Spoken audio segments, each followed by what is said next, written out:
Halo semuanya, PTT Harana Kaisar episode 639 sudah rilis nih. Tanpa banyak pembukaan, yuk langsung saja kita lanjutkan kisah serunya.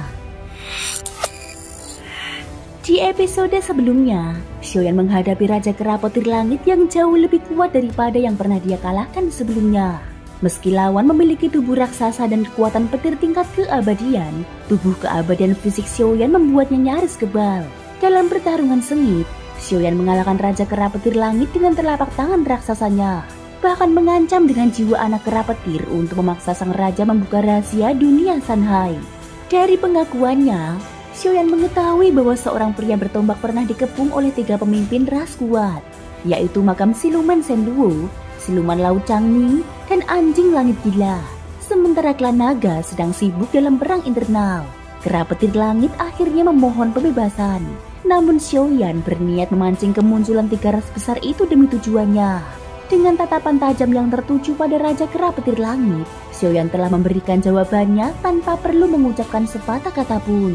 Baik, kalau begitu, aku akan memanggil 3 klan dewa tersebut. Namun sebelum itu, engkau harus melepaskanku. Raja Kera Petir Langit masih terkukung erat oleh cengkeraman tangan raksasa Xiaoyan, membuatnya tidak mampu memulihkan luka pada tubuh fisiknya. Baru setelah itu, Xiaoyan secara perlahan melonggarkan cengkeramannya. Tubuh Raja Kera Petir Langit berangsur pulih, meski banyak tulangnya telah remuk akibat tekanan dahsyat yang diberikan Xiaoyan. Raja Kera Petir Langit lalu menitikkan 3 sinar cahaya dari pusat dahinya.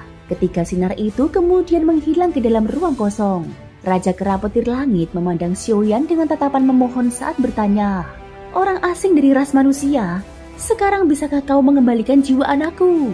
Xiaoyan memandangnya dengan sikap dingin. "Mereka belum datang.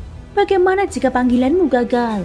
Raja Kera Petir Langit segera menjawab dengan keyakinan penuh. "Tidak mungkin. 3 suku agung pasti akan datang. Meski aku tak mengirim kabar, mereka akan tetap tiba. Karena menelan seorang keabadian dewa jauh lebih berharga daripada harta surgawi manapun." Ucapan itu membuat alis Xiaoyan berkerut. Ia kini memahami bahwa kebiadaban para ras buas bukan hanya karena hasrat darah daging, melainkan juga demi kekuatan.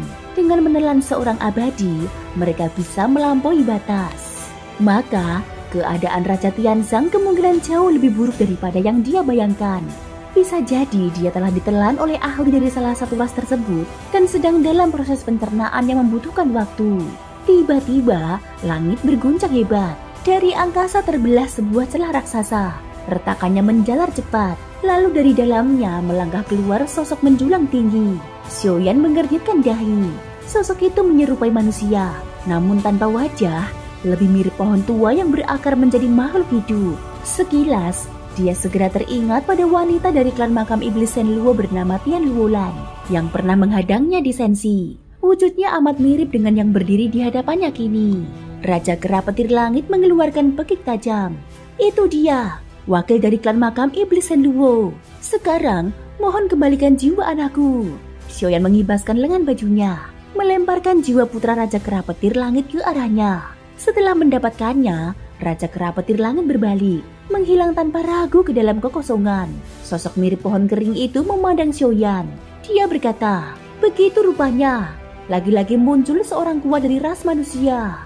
Xiaoyan menyipitkan mata. Suara itu asing, lebih menyerupai dengungan rendah daripada bahasa. Dia pun membalas dengan dingin, "Jika ingin bicara, gunakan bahasa manusia." Pada saat itu, langit tiba-tiba tertutup awan hitam. Dari ketinggian, seakan-akan air laut terbalik turun, membentuk air terjun raksasa yang segera menjelma menjadi lautan luas. Dari kedalaman air, tampak sesosok makhluk aneh. Tubuhnya bercorak coklat, bersirip ekor ikan, memiliki 4 lengan, dan di kepalanya bertengger mahkota tua yang sudah lapuk. Dia berdiri di atas gelombang. Mata hitam pekatnya menyipit tajam menatap Xiaoyan. Kedua sosok itu tidak segera menyerang, seolah sedang menilai mangsanya. Xiaoyan sendiri juga memperhatikan kedua makhluk berpenampilan aneh tersebut. Sosok-sosok semacam ini hanya mungkin muncul di dunia Sanhai, bukan di Sensi, di mana manusia tetap memegang kendali. Sesaat kemudian, sebuah pusaran gelap terbuka. Dari dalamnya, melangkah keluar seekor binatang putih besar, bertubuh serigala sekaligus anjing. berleher 2 dengan 5 tanda biru berkilau di keningnya. Kini, 3 suku dewa yang disebutkan telah berkumpul. Xiaoyan tidak gegabah.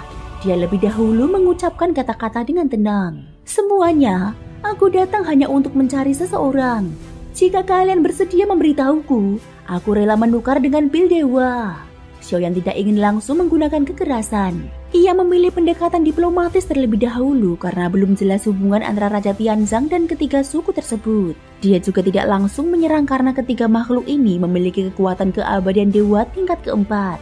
Di klan masing-masing, mereka hampir pasti termasuk dalam jajaran ahli teratas. Bahkan di dunia Sanhai, mereka sudah dianggap ahli puncak. Jumlah keabadian dewa sangat langka, dan mereka yang tingkatannya lebih rendah tidak pantas muncul di hadapan Xiaoyan, apalagi berdialog dengannya. Sosok yang berwujud 2 kepala anjing gila langit, atau yang disebut Xiao Feng Tiangou, menjadi yang pertama menjawab. Orang asing dari ras manusia, siapakah yang kau cari? Xiaoyan menjawab, seorang pemegang tombak perak, bernama Raja Tianzang. Apakah kalian mengetahuinya? Mendengar itu, makhluk laut mengangkat telapak tangannya. Sepucuk cahaya dingin melesat keluar. Itu adalah tombak naga perak yang berkilau tajam, seakan masih terngiang pekikan naga. Xiaoyan mengulurkan tangan. Begitu tombak itu ia genggam, kekuatan jiwanya mengalir meneliti, lalu memastikan tanpa keraguan, itulah tombak milik Raja Tianzang. Benar, ini miliknya. Xiaoyan berkata tegas. Sosok pohon tua dari Shenluo berbicara. Sudah terlambat, dia telah ditelan. Wajah Xiaoyan seketika mengeras. Siapa yang melakukannya? Anjing gila langit tertawa dingin. Air liurnya menetes dari kedua mulutnya. Dia sama sepertimu, orang asing dari ras manusia. Namun dia lebih kuat darimu. Sayangnya dia berani menantang dunia Sanhai kami. Jadi wajar saja jika ditelan. Engkau pun tampak cukup lezat. Mata Xiaoyan berkilat tajam. Dia mengatakan, aku tidak berniat bermusuhan. Aku hanya mencari seseorang. Jika kalian tidak ingin menjadi musuhku, sebutkan saja siapa yang menelannya, maka kita bisa berpisah dengan damai. Namun seketika, 3 kilatan niat membunuh meledak bersamaan, menyelimuti tubuh Xiaoyan dengan tekanan mengerikan. Xiaoyan tetap tegak, nada bicaranya makin tegas. Pikirkan baik-baik, jika kalian menyerang, tidak akan ada jalan kembali. Entah aku mati di sini, atau kalian yang binasa di tanganku. Itu pilihan yang bodoh. Pada saat ini, Xiaoyan belum menyatu dengan avatar Yuan Shen, sehingga yang terlihat hanya tingkat kekuatannya di tahap ketiga 9 sumber. Justru karena itulah, di mata ketiga makhluk itu, Xiaoyan terlihat lemah dan seperti santapan lezat yang dapat menyempurnakan kultivasi mereka. Mereka pun langsung menganggapnya sebagai mangsa. Manusia tingkat ketiga 9 sumber yang tidak tahu diri, berani masuk ke dunia Sanhai, dan masih berharap dapat pergi dengan selamat. Anjing gila langit mendengus. Tubuhnya menukik tajam dari langit. Angin badai tercipta di belakangnya, berubah menjadi bayangan-bayangan anjing yang tak terhitung jumlahnya, menyerbu lurus ke arah Xiaoyan. 2 makhluk lainnya tidak bergerak. Tampaknya dingin mengamati sejauh apa kekuatan Xiaoyan yang sebenarnya. Xiaoyan hanya menggelengkan kepala. Senyum tipis tersungging di bibirnya. Anjing yang tidak mendengarkan nasihat bukanlah anjing yang baik. Kecepatan anjing gila langit amat cepat dan ganas.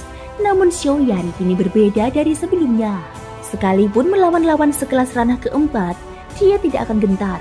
Apalagi menghadapi seekor makhluk serampangan seperti ini. Nasibnya sudah dapat dipastikan. Thank you guys sudah mendengarkan ceritaku di episode kali ini sampai akhir. Ikutin terus kelanjutan episode berikutnya ya. Terima kasih buat kalian semua yang udah subscribe, like, dan komennya. Semoga hari kalian menyenangkan. Sampai jumpa dan bye-bye.